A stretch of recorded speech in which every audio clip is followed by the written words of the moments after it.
Welcome to Bikes, Beers, and Bigfoot. I am John. And I'm Brandon. And we are going to talk about, well, everything bikes, beards, and Bigfoot. So I guess we'll start it off with why we decided to do this podcast. Well, we have these conversations anyway with each other. So I figured, why not record it? You know what I'm saying? Get it on camera. Yeah, because we have a good time. We have a lot of great discussions. It can be a good time. There's a lot of lost conversations. Yeah, there's a lot of great conversations that I wish we could have already had recorded. Yeah. So I guess at the end of the day, what people can expect to hear from us is, one, our love for motorcycles. That's going to be how I got started, how you got started, and then we're going to dive into the weirdness with Bigfoot as well. You know, because Bigfoot and other things Bigfoot related, maybe. Yeah. Because eventually we're going to be adventure riding. Conspiracies, right? Oh yeah, we're going to be into everything. It's going to be a good time. So, I guess I'll kick it off. Does that sound good? I'll kick it off, and I'll go off like my early memories. My first memory of actually being on motorcycle or doing anything with a motorcycle was, I had to been like 8-10 years old, something like that. And my uncle was up at the house, and they always had like these big gold wings, you know, because him and my aunt would always ride two up, so they would ride all over the place. So he was going down to the gas station. He decided, hey, I'll take you with me. And I don't know had this big old goofy helmet that didn't fit me or anything, but I don't know, just the thrill of being out and open and to the elements, and I don't know if it was the danger or the way it moved, the way things happened, but it was awesome. And from that point, I was just kind of, that seed had been planted, and it wasn't until later on that I was able to get my own bike and that sort of thing.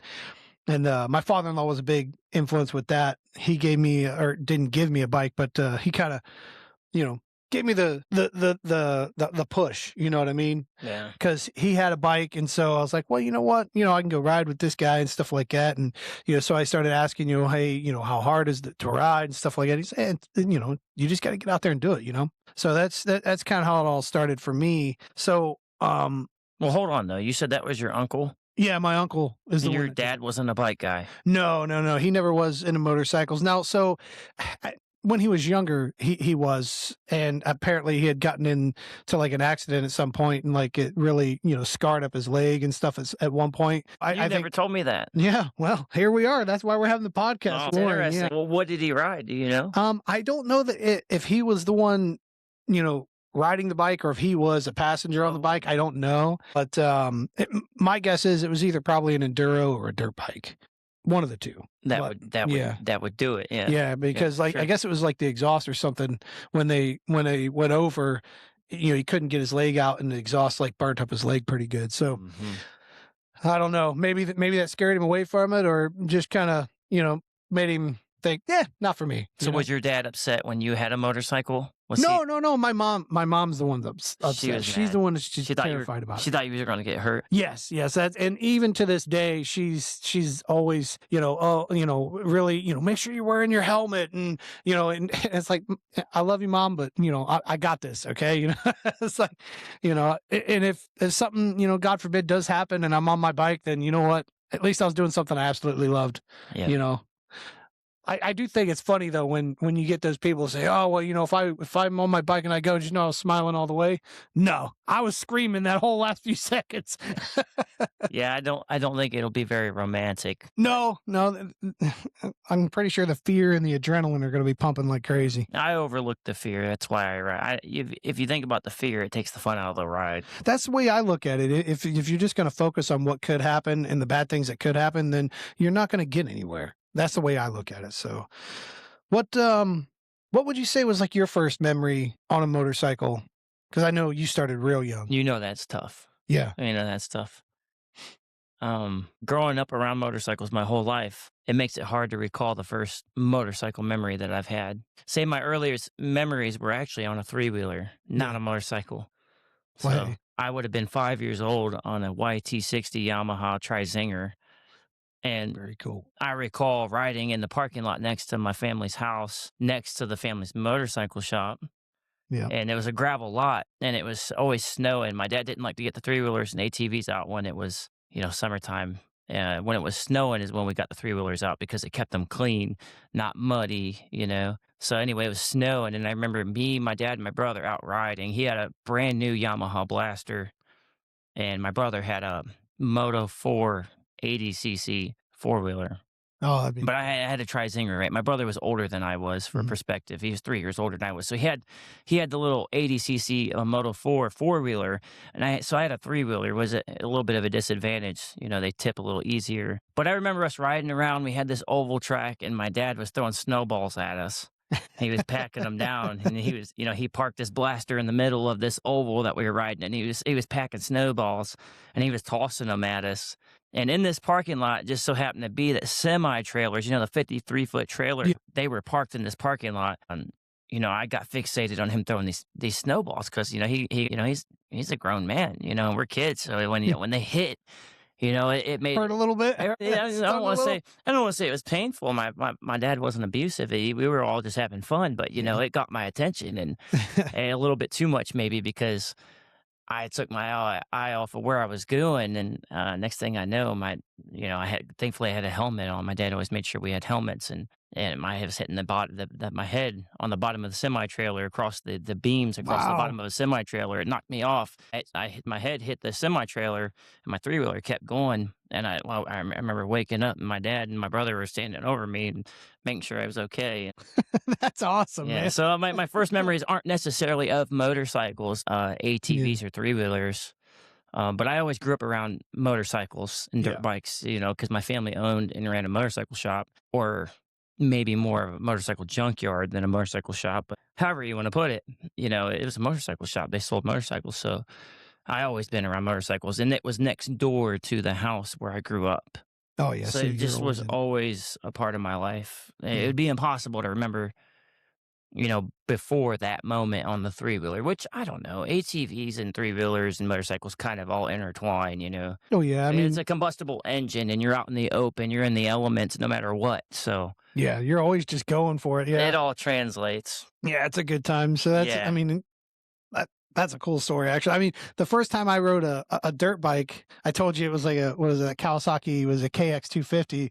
No, the most radical thing you could Yeah. ever start Look, on, I right? should never have had that bike in a million years. And, I got to say thanks to my father-in-law for letting me get that off of him.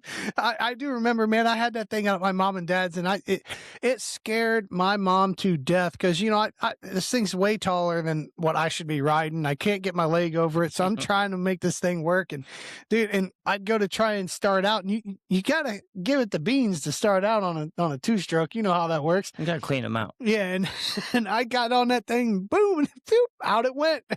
So approximately what year was that machine? Do you remember? Oh, Because that makes man. a difference. That thing was probably, I would say, probably early 2000s model. So it's a 252 stroke. Oh, yeah. Yeah, Yeah, yeah. it had some power. I think those bikes were rated somewhere around 50 horsepower. Yeah, I And wouldn't doubt it. they weighed Nothing. well under 300 pounds. Yeah. Yeah, it was one of those things that I had no business being on it at the time. I mean, now I think I could ride it. They're the most radical dirt Yeah. bike, one of the most radical dirt bikes you can get your hands Yeah. on. So that's insane. You said you started on that was your first off road experience. Well, it was my first off-road two-wheel experience. Now, I've been on four-wheelers, Well, but, there's a difference. you know. Especially a KX250. That's you're lucky to be alive. Maybe I would say. That could have been a really different story. Yeah. That would Just ruin don't tell my motorcycles. mom that. That could ruin motorcycles for most people. Yeah, I mean, Because and I'm that's a surprised. radical machine. I mean, I know, dirt bikers would scoff maybe a little bit and say, yeah, that's nothing, no big deal. But in reality, to people unexperienced, that's a hard bike to ride. Yeah. Yeah, it was no joke, and honestly, I'm surprised it didn't scare me away from motorcycling. But and then, well, like I told you, my first street bike was a Honda 1300 VTX. So big old cruiser, Yeah. 1300cc cruiser. That's bizarre. I took my motorcycle test on that Most thing. people would start on a Honda Rebel 250, right? Yeah, I could see that. I just, I was not exactly what you would call a small person.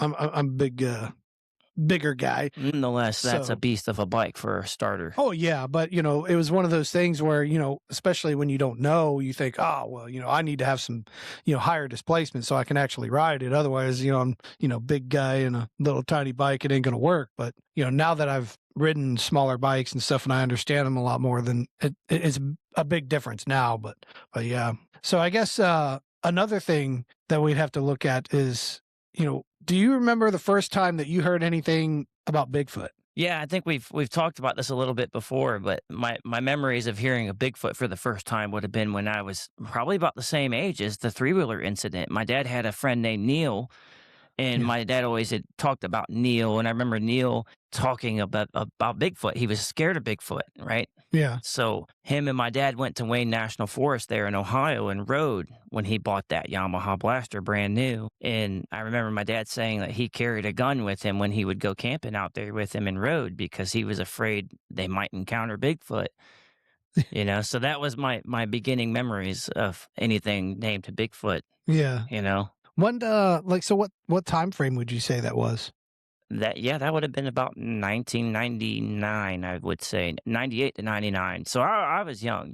Oh yeah, I mean, still that's still pretty cool that, I mean, that far back. Well, they kind of painted an image in my brain of Bigfoot being dangerous. So I thought, well, if he was a big man, he was a pretty Mhm. big guy from my memory. Granted, I was a young kid, everybody was big to me, but he stood out. He was a big man, Yeah. and I remember him, being worried about it. It's like, well, if that guy needs a gun to protect himself from Bigfoot, this Bigfoot must be pretty big and dangerous. Yeah. Yeah, I could see that being a thing, man, especially, from a child's point of view. Hmm. I know for me, me and my dad, we used to watch like Sci-Fi Channel and stuff like that, and History Channel, Discovery Channel. And I want to say it was like an In Search of or something along those lines that, really kind of piqued my interest.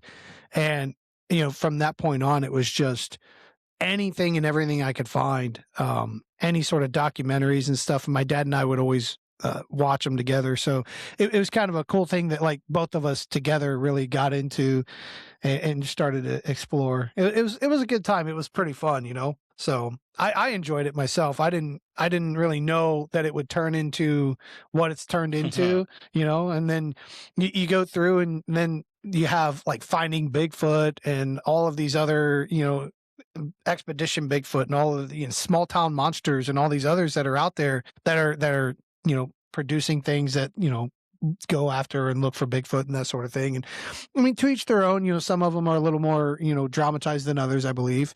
But it's actually really cool that when you look at what it was back when like the Bigfoot thing started, when you're talking about Jerry Crew and in like the California time frame there, when you had that and then like the Patterson Gimlin footage and all of that, when it was more. What was that time frame? Was that the 70s? That was in the 60s. 60s. Yeah. So Yeah. obviously the quality wasn't very good amongst video and Right. pictures. Well, I mean, in the Patterson Gimlin footage, I mean, it's still considered one of the most, um, y- you know, some of the best video footage of Bigfoot. Isn't that hard to believe, though?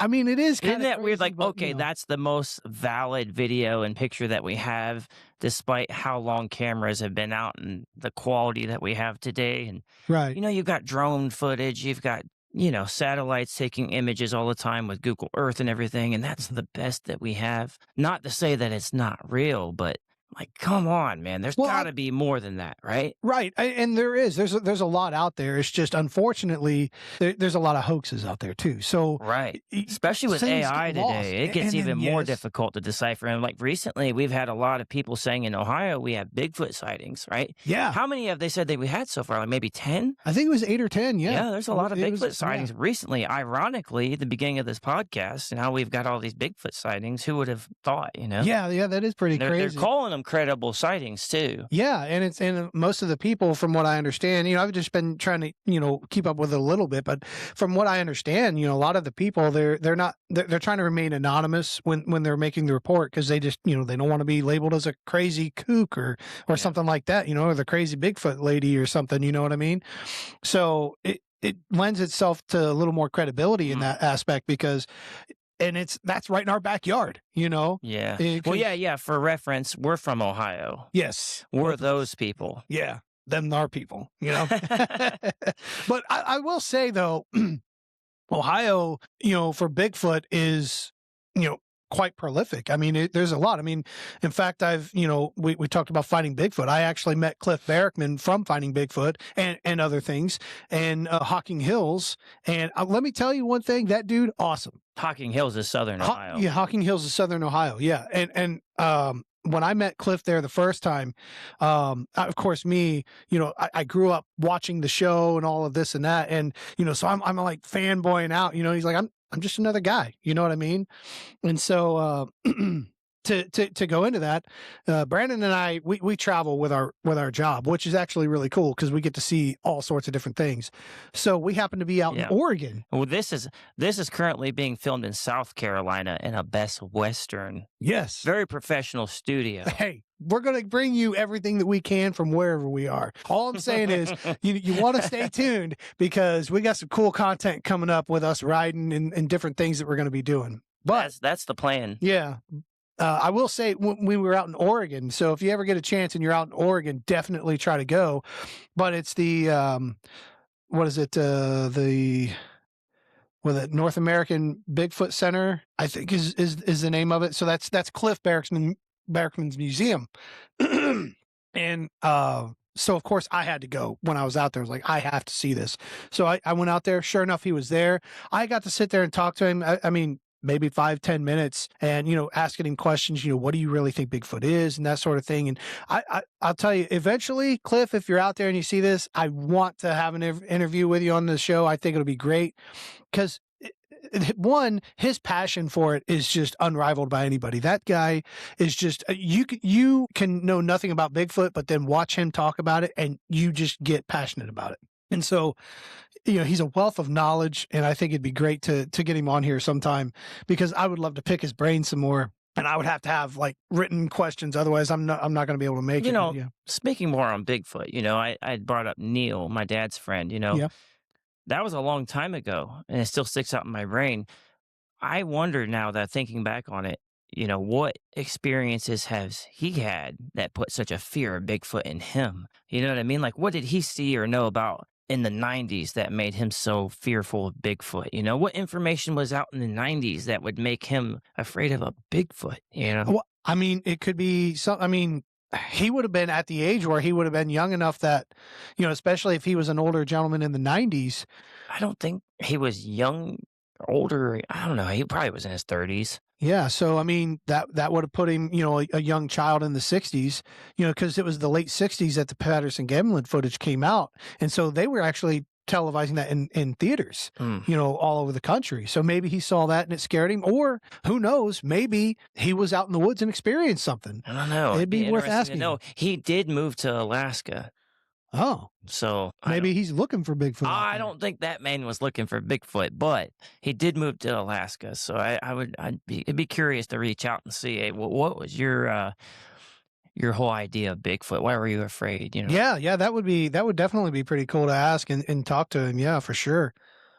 But yeah, there's a lot of stuff, and especially in Ohio and that sort of thing. But also with Ohio, motorcycling is huge in Ohio. For some reason, it is big in Ohio, and a lot of people don't really know that about Ohio. What, Vintage Days? Vintage Days started in Ohio, Mid-Ohio, Lexington, Ohio. Yeah, every year it's a very big event. Road racing, motorcycle swap meet, motocross. They hold hare scrambles, vintage and modern motorcycle road racing. Yeah. But it is one of the biggest swap meets. I think I've heard numbers like 100,000 people attend each year, sometimes more. Yeah, that's huge. And it's big. Yeah. It's a big deal. In Ohio, of all places. Yeah, and and you think Ohio, I mean, we're not necessarily known as a, motorcycle destination for people to ride. I mean, there's a lot of riders in Ohio. I will say that because every year you see it. I've got a friend actually who I believe is from Illinois, and he moved to Ohio for the motorcycling scene. At least that's what he told me. He's in his 50s now, but he moved back in the 90s to Ohio for motorcycling. That no other reason. He said it was for motorcycling.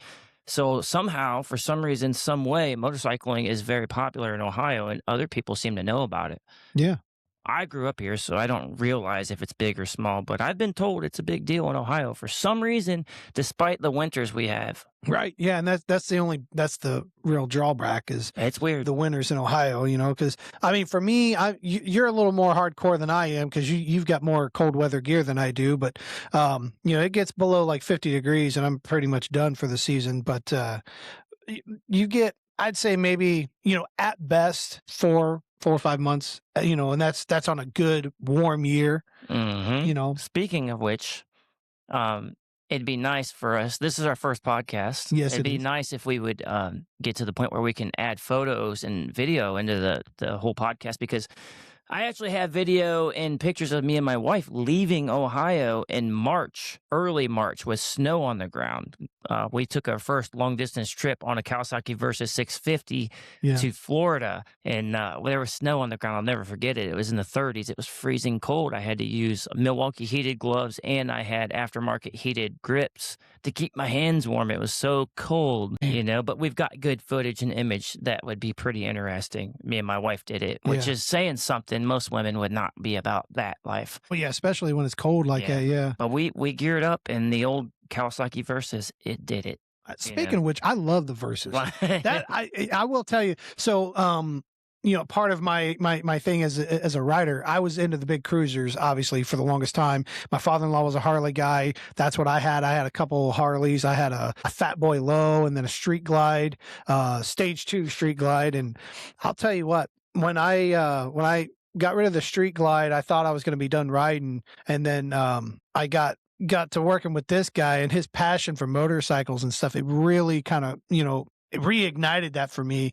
And so he was like, man, you don't sleep on these, vintage Japanese bikes. So that's when I went and got my 1983 Kawasaki LTD 750. And I'll tell you, I haven't really been able to ride it much because we're still working on it, but just sitting on it for a little bit, I'm like, yeah, this is it. Take my word for it. If you like cruisers, you won't be disappointed, especially for the money that's involved. It is a very high performance bike that's still yet comfortable, especially for the money. You can't beat those bikes. They're bulletproof. It's a 70 sport bike engine and a cruiser chassis, so to speak. Yeah, and that's what's cool. It's a weird machine. All the Japanese manufacturers did that in the 80s. They put sport bike inline fours and cruiser chassis, Yeah. And it's weird because they're at their lowest point in value right now, but they're such a good motorcycle. Everybody easily overlooks them as just being an old motorcycle. Yeah. But there's so much to be had there for pennies on the dollar. Now, granted, obviously, because they're old and carbureted with ethanol in the fuel, you've got to do a little work, but it's so worth it in the end. Once you get them right, and they're good.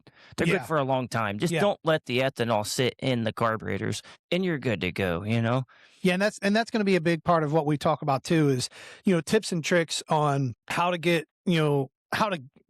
a bike, know what to look for, know what to stay away from, know what to kind of like jump on if you see it, that sort of thing. And then, things that you can do to get these old bikes running well and being able to enjoy them. And, for like you said, like, honestly, pennies on the dollar. When you're talking about Harley money versus like these old vintage Kawasaki's or Yamahas and stuff, I mean, there's just no price comparison at all. That's not even close. So much bike for the money. The performance, the performance and reliability that you get versus the money spent it's such a good value. You can't beat it. Two totally different classes for sure. Not even close. Yeah. And so with you having the Versus that you have, that kind of piqued my interest because, to me, a Versus was like a sporty bike. So I was like, I don't know, man. And of course, this guy's like, man, I'm telling you, don't sleep on it. Just ride one. They're sport touring, right? Yeah. Like there's a little bit of sport in there, but they're not radical and they're so comfortable. But yeah, for some reason, Americans don't look at that bike for the most part. There's exceptions, but they don't look at that as being a significant machine. A lot of people look at the spec sheet and they just disregard it, you know? Yeah. But in reality, practically for the street and commuting, it checks all the boxes. There's not much more a person needs in a motorcycle for the street. Yeah, 100%. And so, like, when I found one on Marketplace, of course, I picked it up for $2,500. This guy's stoked because he's like, "Holy cow! I can't believe you got that bike for $2,500." That's cheap. It was a very nice bike. It needed nothing. Yeah, it even had new tires. It had brand new tires, aftermarket exhaust, had a Givey case on the back already, you know. Is that pronounced Givy or is it pronounced Jivvy? I don't know. I don't either, to tell you Hey, the you truth. know what? Tell us in the comments which one you Is think it it is. Jivvy or is it Givy? Nobody tells Or is me. it Jeevy? I don't know. Nobody knows. Nobody knows. It's a mystery. We're going to leave it that way. Let Scooby-Doo figure it out. You know what I mean? But I will say that I happen to know of somebody who has taken a versus around a track and been dragging some pegs. Now, I'm not going to say his name, but I might point and indicate as to who might have done that at some point. And I'm praying that there's some footage out there somewhere of it happening. I do have GoPro footage on an SD card somewhere. I've got to find that SD card, but Yes. it was of me in the advanced group at Mid-Ohio doing quite well. A minute and 45, yeah, minute and 45 seconds a lap on a stock versus. The only thing that I've done was set the sag to my rider weight, and I put a set of qualifier 3s, Q3 Dunlop street tires. They were great tires. Now, Dunlop since moved on. They're using Q5s now, but anybody who knows, any track day rider knows, when you say Q3, they know exactly what you're talking about. That was the tire to have. And if it wasn't for ground clearance, I think I probably could have set a better lap time. But, that's moving around Mid-Ohio. Yeah. Anybody who knows.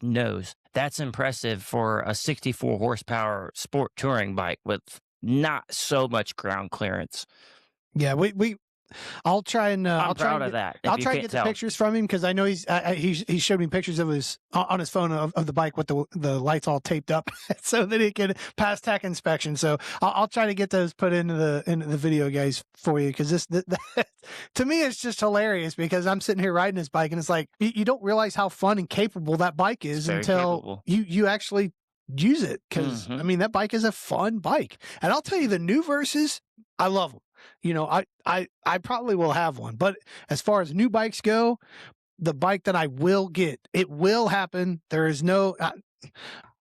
Tell my old lady I'm sorry because I'm already going to buy one, and I'm going to get a Kawasaki Z900 RS Cafe. I will have one. They are sexy. To me, the blending of new school technology with the old school look, I mean, it's a no-brainer for me. I absolutely love it. And me being a Kawasaki guy, especially now, I will have one. They did a good job. They used the vintage paint schemes. They used the same color codes and a lot of the details in the bike, like the bullet style gauges, the little duck bill tail. Yeah. That was all very Z1, KS, KZ. Is it Z or Z? What are we gonna say? Yeah, we're American, right? Yeah, it's KZ. It's KZ. It's KZ. You know, I like to ask somebody from the UK, spell Z, right? How do they spell it versus how do they speak it? That will shine a light on who's right or wrong. Yeah. Or we're Americans, so we say Z. You know? Do they spell as different as they speak? I'm curious. Who's more accurate? Yeah, we'll get into the phonetics of it. We'll figure it out, you know.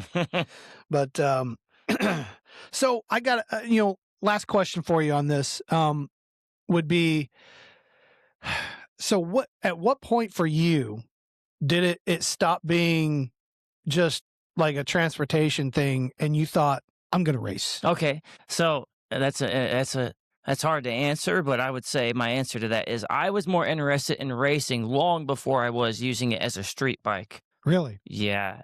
So I grew up in a family that raced motorcycles, and my first interest was always in racing. You know, at a young age, you can race, but you can't ride on the street. Being involved at such a young age, racing was obtainable. Riding on the street was not obtainable. So my first interest was in racing before it was street riding. I went through road race school at 16 years old, thanks to my grandpa and my dad, on a TZ 250. And it was Nelson Ledges, Ohio. So you went out for your WERA license. Yeah, I was 16. My grandfather and my father himself helped me. I was only 16, obviously. I needed their help. But they took me to Nelson Ledges, Ohio, and went through a program to get my road race license. And that was a whole big adventure in itself. What was the year? 2009. 2009 is when this took place. Now everybody knows my age.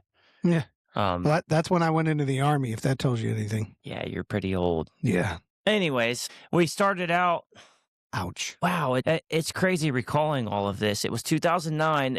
Nelson Ledges, to get your road race school, for some reason or another, they didn't let me just take the road race school. I believe it was because I didn't have any track day experience and I was so young. They said, listen, you have to go through our beginner track days at least and learn the track, get used to riding a bike on that level. They wouldn't let me just take my road race license.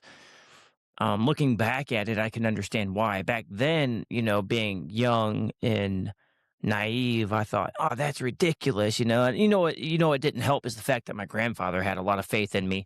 I grew up, racing shifter carts and two-stroke race carts and such. Yeah, so And speed wasn't a big deal for you. no, and my grandpa had a lot of faith in me. Maybe he had too much in me, but he was like, "Oh, this is ridiculous." I've put many riders through this road race school, and they never made us do that, but for whatever reason, they did make me go through track days, and we started out on an early 70s Yamaha RD350 that was already made into a track bike. He, through the family's motorcycle shop, acquired this bike. We didn't know anything about it. It was just some random RD that we got, and we didn't even go through it. It was totally irresponsible. Looking back at it, it was irresponsible, but we took this track bike up there, unknown condition, unknown tires. We entered the track day So with hold this. on a minute. So here you are going out for your road race license. Well, technically, it was a track day the first day because it was Uh-huh. a whole weekend experience. It was multiple days. Yeah. Okay. So you're taking a bike that you've never really ridden, Hmm. an unproven bike that you have no idea about, Mm. and you're going out there and you're going to give her the beans. Yeah, and this bike was exotic in its own way. It had the stock exhaust on it. The exhausts were smashed in to I guess obtain better ground clearance. Maybe the bike was laid down multiple times, but it was safety wired. But it had a custom paint job on it, right? It said music. It said like music on it. It had like musical notes, like hand brushed painted on this thing. And it wasn't in good shape, but it was like authentic because all of these things were done to it probably in the 80s, if I had to guess. Yeah. Had like aftermarket ignition coils mounted to the outside of the frame for better cooling. Who knows what was done to this thing, right? That's But it crazy. was a 350cc RD Yeah. from the early 70s. And it was safety wired. It was clearly used as a track bike. My grandpa was like, "This is the bike you're going to go through road race school on." So we took it out there. Um, who knows what the carburetors were probably dirty. The ignition timing was probably way off. It started, and my grandpa was like, "This is it." So being 16, I'm like, "Yeah, whatever. It's a bike. I'm going through road race school." I didn't care. I was just Yeah. happy to be on a freaking racetrack, man, with a Yeah. two-stroke. It was awesome.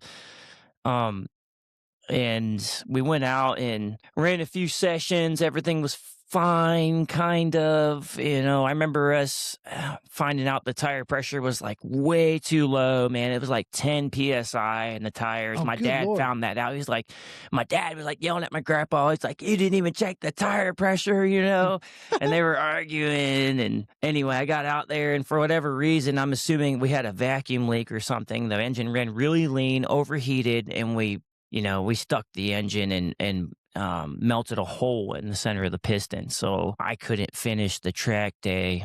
And there was a nice fellow that helped us out. He had a DRZ 400 Suzuki Supermoto, and he was like, "Oh, I feel for you. Take this bike and you can finish out the track day." Because at the end of the day, the track day was also being used as an evaluation to see if I was ready to be evaluated for my race license. Oh, okay. Yeah. So that guy So, really helped you out. yeah, he really helped us out. It was really funny though because he's like, "Yeah, I've got an RZ."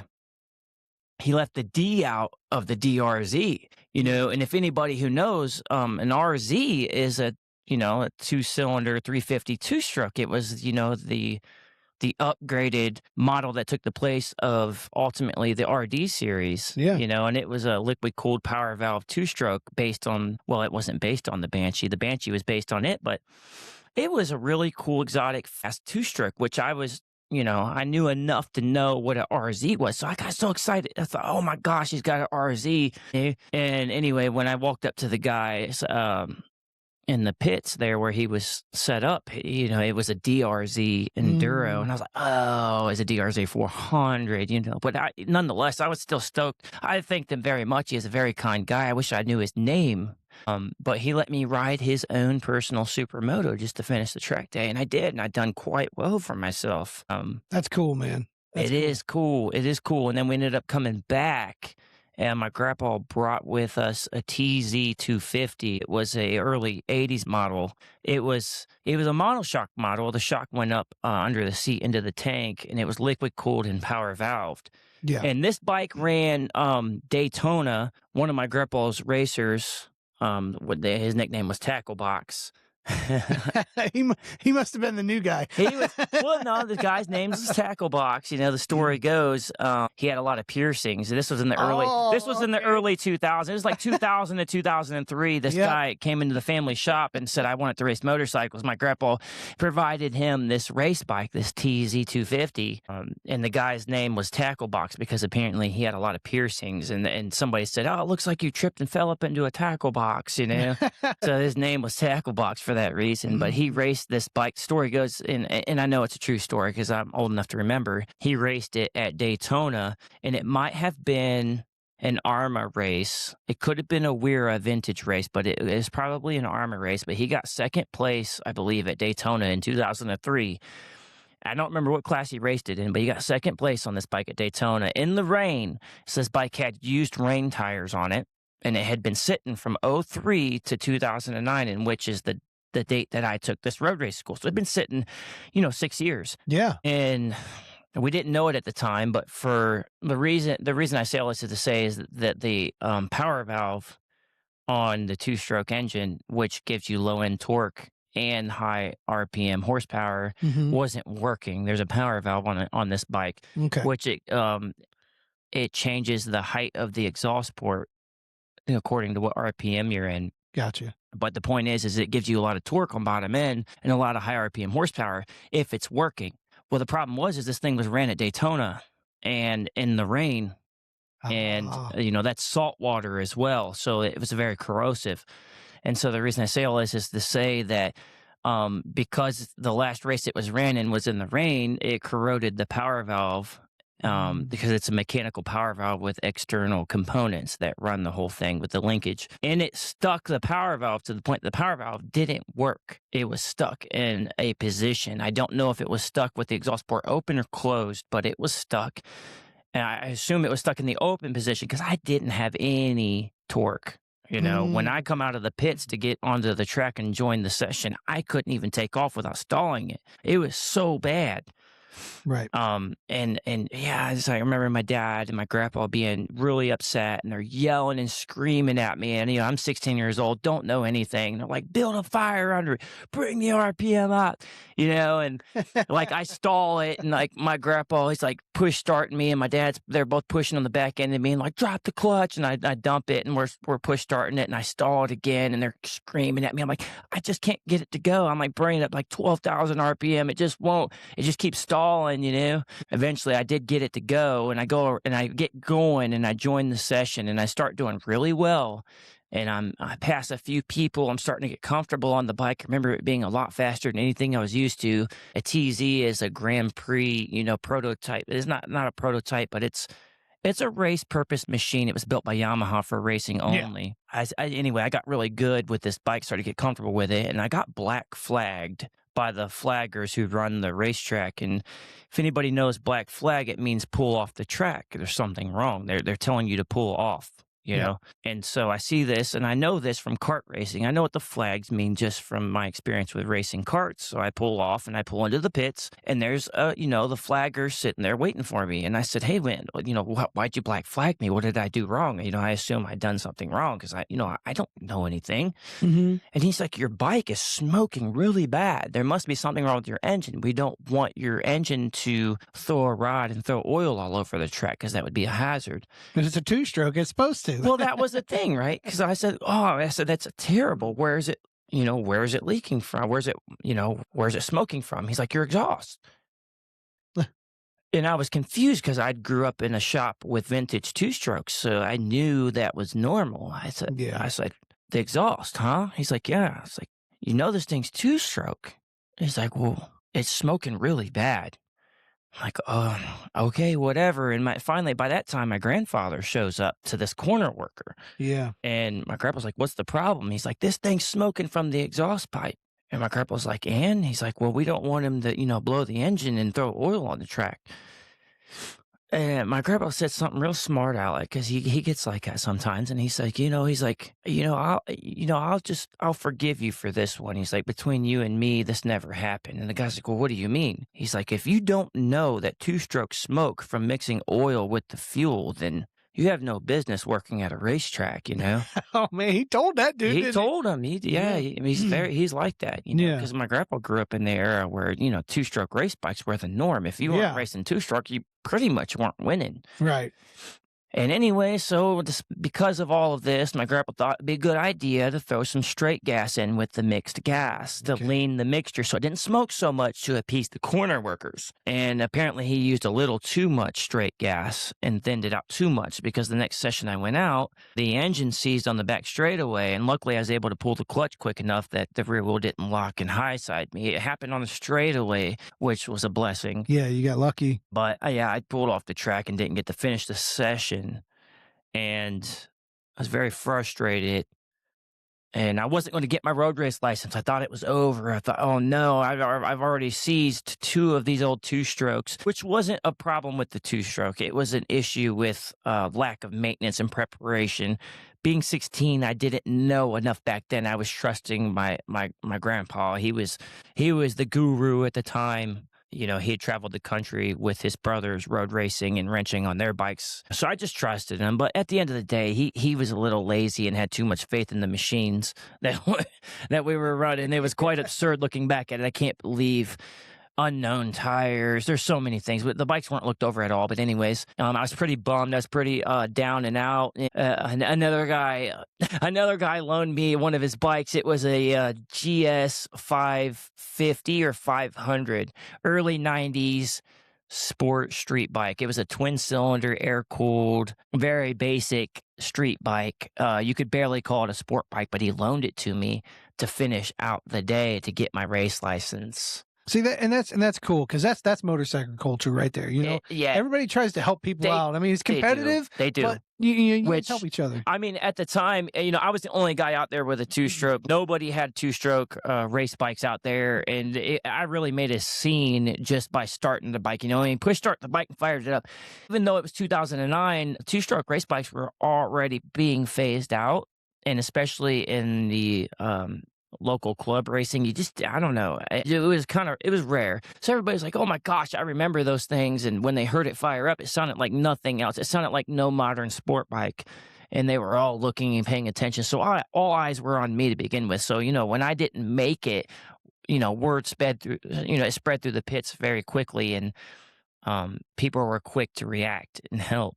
And so this guy loaned me this Suzuki, and I was able to finish the last session. And apparently I'd done well enough for the coaches to say, you're good to go. And they granted me my WERA novice race license. That's cool. So you basically had that before you even had like a street license. Yeah, I didn't have crazy. Yeah, I didn't have a street license yet. I had a motorcycle permit at 15 and a half, but I didn't have my license yet. Yeah. That's crazy. Yeah, you got your race license before you got your street license. Yeah, that's cool. I was lucky. That's a cool story. The program was called Fast Tracks. Fast Tracks was a very popular road race school / track day program that Nelson Ledges held back then. Is it still going? Do they still have something? Well, like Nelson that, Ledges shut down for a while, and then it came back. They repaved the track and reopened it. I don't know if it's still called Fast Tracks or not, but they put a lot of racers through that program, from what I understand. That's cool. That's really cool. It is cool, man. I was really lucky. The TZ 250 is a very legendary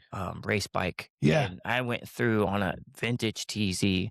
That's awesome. Which is very, it was even valuable and rare at the time. It's absurd now that I'm old enough to realize what it was. I'm like, man, I wish I would have spent more time appreciating that experience, But at the time, that was the fastest thing I've ever rode. I mean, I think horsepower was somewhere in the 60s to 70s, which doesn't sound a lot, but I believe the bike was 200 pounds or less. Yeah, I was going to say, it's a light bike. And it was a race purpose machine. So it was unreal as far as power and handling. I'll never forget the experience. And that probably is what really piqued your interest in the two-stroke racing series of bikes? It put two-stroke racing into perspective, but I was always exposed to it. My Yeah. grandfather always built vintage two-stroke race machinery in my lifetime.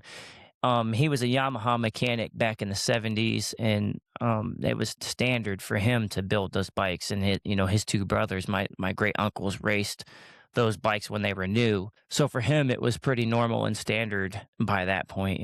Okay. But it did put it into perspective, and I started to gain a new appreciation for what they were and how fast they actually were. Oh, yeah. They're impressive, but you've got to do your diligence and maintain them and go through them, especially if they've been sitting for many years. That was absurd. I went through road race school on unknown tires and the bike's unknown condition. I don't know how we even passed tech. There was things that were safety wired, but there's no way those things were up to par. I'm pretty sure the front brake was just dragging on that first RD, the air cooled bike on my first day.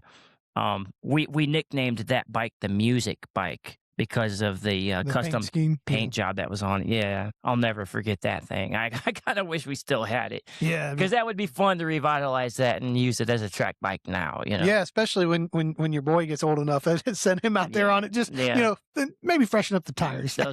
Those RD Yamahas were legendary. Yeah. That was actually my first street bike, by the way. I had an RD 250. It was a 1975, and that was my first street bike. And I really felt like I was a big deal growing up in the family shop, hearing all the legendary stories of those twin two strokes. It's like I really felt like I had a fast bike. It is a fast bike in its own right. Oh yeah, 100%. I mean, for the era and the time, there's really not much competition for that bike. The way it makes power is very impressive. Yeah. So I guess in closing out then for our first episode, for you, why would you say that like riding a motorcycle is not like anything else out there? I mean, I know what it is for me.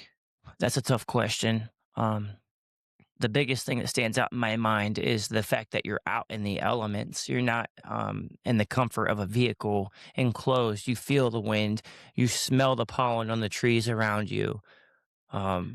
You feel the draft from the vehicles passing you in oncoming traffic. You really feel like you're outside. It's different. It's like being in your house versus being outside playing in the yard. There's a big difference. You can't gain that same feeling and experience in a car that you can on a bike. Right. And then you also feel G-force from the lean angles and things that you would never get in a car. Yeah. To me, that's the biggest difference. But I have to mention as well that there's a lot of horsepower involved. Even with a small motorcycle, even with a motorcycle that makes 10 to 20 horsepower, I mean, 10 to 20 horsepower on a motorcycle that weighs 300 pounds is still impressive power to weight versus a vehicle. It would still take a pretty powerful vehicle to match that power to weight of a TW200 or a 250 Rebel, Right. Like a 250 Rebel from 0 to 60 would still beat most vehicles on the street today. Right. And it's kind of like that for me. I mean, you know me, I'm a hot rod guy. I love my Mustangs, especially my old school. I'm a big Ford guy. So I've had the Fox bodies and all sorts of stuff, and I've had some fast cars. But I will say, going fast on a bike versus going fast in a car is it's worlds apart for me. So like going fast in a car, I wouldn't say that I feel invincible, but I feel so much more controlled. You know what I mean? And I don't know why, because I'm telling you, the stuff that I've built and had, I mean, jalopies don't even cover it. You throw a big engine in it and you just let her ride. Nobody cares. Safety equipment was, way on the back burner. It just adds weight. But, for me, being on a bike, it's, I notice, and I've told you this before, when I'm riding, there's been times that I've, rode down a street or a road that I've driven down with my car a million times, and when I'm on the bike, I notice things that I've never seen before, and it just kind of, when I'm on the bike, I don't know if it's because the elements are different and you have to be more aware, but I'm different. So much more hyper aware, and to me that it just, everything melts away, because then it's me, it's the bike, and it's the road. And even when we're riding together, I'm trying to pay attention to what you're doing a little bit too. But for the most part, it's me, it's the bike, and it's the road, and I don't really do anything, nothing else is really in my mind. I'm not thinking about where I'm going, why I'm going there, what I'm gonna do when I get there, or, what am I gonna do this weekend? I am in the present, and it's so hard to get like that anymore in today's world with the way things are, to just be present. And I think for me, that's what it is. Well, you don't really have time to stop and text or talk on the phone when you're on a motorcycle. Exactly, and I It love it. forces you to be present in the situation. Not to mention the consequences for not paying attention are Yes. substantially higher than in a vehicle. Yes, 100%. Yeah. If you rear-end a vehicle on a motorcycle, that's going to end very badly. Yeah. Versus in a vehicle, it's bad, but it's not life changing. Yeah. You know what I'm saying? And so, a caveat to that, why would do you think that like being in the woods kind of takes that and just amplifies everything? I know it does for me when we ride off road. Yeah, I would think so, because being in the woods on a motorcycle exposes you to the elements. But not only that, you don't have a lot of civilization around to help you in your time of need. If something was to go wrong, you realize it's just you and the motorcycle, and so it is different in that regard, because survival instincts start to kick in when you're well out of civilization. Trail riding, it's different. Yeah. And I think for me too, a lot of times because you're off road, you're going slower. You have to be more methodical. That's true. And really think about your movements and what you're going to do and how you're going to do it. And you see a lot more. Yeah, you end up seeing a lot on more the street. You're going decently fast. Yeah. A lot of things pass you by quickly. But when you're trail riding, you're doing a lot slower speeds usually. Usually. Depending on who you are. Yeah, true. And you do take in a lot more of the scenery. Yeah. It is much better. Oh yeah, for sure. Well, guys, that kind of concludes our first episode. So I hope you like it, and stick around. We're definitely going to have more coming. So yeah, go ahead and click like, subscribe, and everything else that you can. It's going to be great. We're going to do as much content as we can for you.